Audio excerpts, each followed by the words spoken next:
Job card হোল্ডারদের 3 বছর টাকা দেননি, 455টা টিম পাঠিয়েছেন। তারপরেও আমরা 59 লক্ষকে টাকা দিয়েছি এবং আমাদের 100 দিনের কাজ চলবেই, তবে নামটা একটু বদলে দিয়েছি, ওটা কর্মশ্রী। জব কার্ড হোল্ডাররাই কাজ পাবে।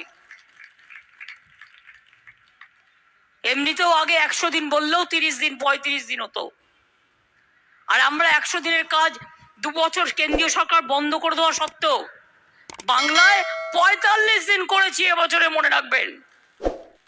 গত আর্থিক বছরে, যেটা মার্চে এন্ড হবে, তা 45 দিন যদি আমি করতে পারি, আমি 50 দিনও করতে পারি।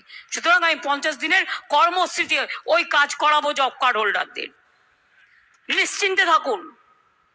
আমার আশা থেকে শুরু করে, আইসিডিএস থেকে শুরু করে, আইসিডিএস আগে 90% টাকা দিত, আমাদের 10% দিতে হতো, আর এখন আমাদেরই সবটা দিতে হয়। ওনারা নাকি জল পৌঁছচ্ছে, জমি দেবো আমরা, তৈরি করব আমরা, পাইপ দেবো আমরা, মেনটেনেন্স করব আমরা, তা সত্ত্বেও আরো 40% টাকা দেবো আমরা। তার মানে তোমার ভাগ্যে কত, আমি 80 তুমি 20, আর তুমি বলে বেড়াচ্ছ ঘর ঘর মে পানি দে রা হ্যায়। ঘর ঘর মে পানি নেই, নোটবন্দি কর রা হ্যায়, অত্যাচার কর রা হ্যায়।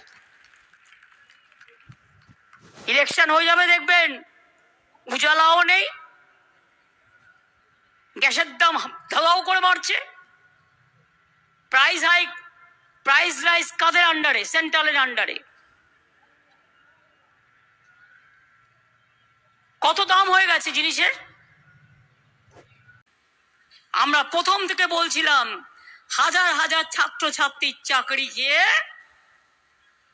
বড় নেতা হয়ে গিয়েছিলেন, প্রতিদিন মিটিং করে বক্তৃতা দিচ্ছে, টিভিতে গিয়ে ইন্টারভিউ করছে, অভিষেককে তো নাম করে করে রোজ গালাগালি দিত।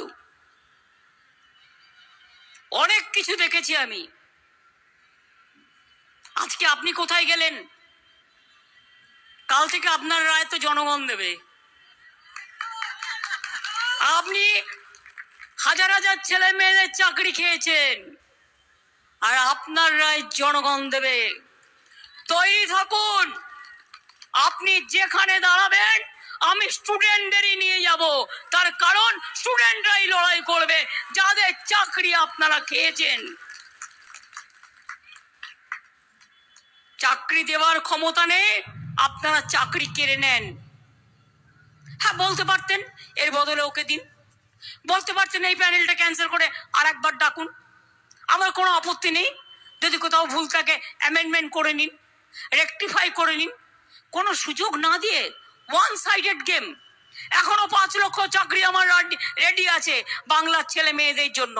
হিংসুটে বিজেপি, সিপিএম আর কংগ্রেস কর্কট, এমন কর্কটে, বাপরে, কেউটে গোখরার থেকেও ভয়ঙ্কর। বসে আছে, চাকরি দিলেই সঙ্গে সঙ্গে পিল করবে, নয় প্যান্টাসিড খাবে, নয় অ্যান্টাসিড খাবে, নয় একটা কি যেন বলে জিনট্যাক খাবে, নয় একটা র্যান্টাক খাবে, নয় একটা ইএসজি খাবে, নয় একটা ইনো খাবে, নয় একটা মালা বলছে জেলুসিল খাবে। আমি বলবো জোয়ানের আরব খান। এটাই আগে আমরা জানতাম, এই হয়ে গেছে আজকের অবস্থা।